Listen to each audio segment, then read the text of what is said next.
a mind-obsessed Issei Sagawa's early life. Issei Sagawa, born in Kobe, Japan in 1949, a privileged upbringing, yet darkness lurked beneath the surface. From a young age, Sagawa harbored disturbing thoughts, a fascination with cannibalism. He saw women as objects, their flesh a consuming desire. Sagawa excelled academically. He pursued literature in Japan. Later he moved to France, enrolled at the Sorbonne University in Paris, a prestigious institution, a breeding ground for intellectual pursuits. But Sagawa's mind remained fixated on his dark fantasies. The seeds of obsession were sown. He devoured literature on cannibalism. His fantasies intensified. He saw himself as a participant, not just an observer. The line between reality and fantasy blurred. Sagawa was a ticking time bomb. The encounter Renée Hartevelt and the seeds of a gruesome plan. 1981, Paris, the city of love. But for Renée Hartevelt, a 25-year-old Dutch student, it became the city of her demise. She met Issei Sagawa at the Sorbonne. He was drawn to her, her blonde hair, her blue eyes. She represented a specific fantasy. Sagawa, under the guise of academic collaboration, invited Renée to his apartment. She, unsuspecting of his true intentions, agreed. He saw this as an opportunity to fulfill his deepest, darkest desires, to act upon the thoughts that had plagued him for years. He planned meticulously, purchased a rifle. He envisioned the act. His heart raced with anticipation. A mix of fear and excitement. He was finally going to make his fantasy a reality. Renée, oblivious, walked into his carefully constructed trap. A date with death. The murder of Renée Hartevelt. June 11, 1981. Renée arrived at Sagawa's apartment. A sense of normalcy. They discussed their studies, but the atmosphere was thick with unspoken tension. Sagawa's mind raced. His plan was in motion. He made his move, shot Renée in the back. A single fatal shot. She collapsed, lifeless. His fantasy had become a horrifying reality. He stood over her body. A wave of nausea washed over him, but it was quickly replaced by a chilling detachment. Sagawa had crossed the line. There was no turning back. He had taken a life. His obsession had consumed him. The deed was done. Now, the real horror was about to begin. A feast of horror, Sagawa's cannibalistic act. The next 3 days were a blur, a grotesque tableau. Sagawa began to dismember Renée's body.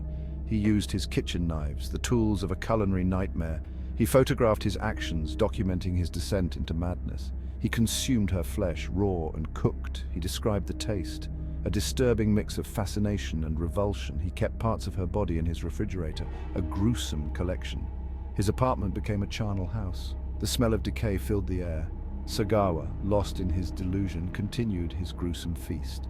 He rationalized his actions. He believed he was absorbing her beauty, her intelligence, his mind, fractured and warped. Section 5. Caught in the act, the gruesome discovery and Sagawa's arrest. The stench of death became overwhelming. Neighbors complained. The police were called. They entered Sagawa's apartment. What they found would shock even the most hardened officer. Sagawa was arrested. He confessed to his crimes. He spoke calmly, detached. He showed no remorse. The evidence was overwhelming. The photographs, the remains of Renée's body, a scene ripped from a horror film. The case shocked Paris. The world watched in horror. How could someone commit such an act? Sagawa became a symbol of depravity, a monster in human form. He awaited trial, his fate uncertain. Section 6. Deemed unfit, navigating the French legal system. Sagawa's trial was a media spectacle. The world wanted justice for Renée. But the proceedings took an unexpected turn. Sagawa's lawyers pleaded insanity. They argued he was not in control of his actions. Psychiatrists examined him. They declared him unfit to stand trial, a controversial decision. Many believed he was faking it, that he was a master manipulator. But the court ruled. Sagawa was deemed insane. He was confined to a mental institution. He would be held indefinitely. Justice, it seemed, had been denied. Renée's family was outraged. The public was left wondering, was this the end? Section 7, a quiet repatriation, return to Japan and institutionalization. August 1984, Sagawa was transferred to a mental institution in Japan. He continued to be treated, but his stay was short-lived. Japanese authorities deemed him sane, fit to stand trial. However, a legal loophole prevented prosecution.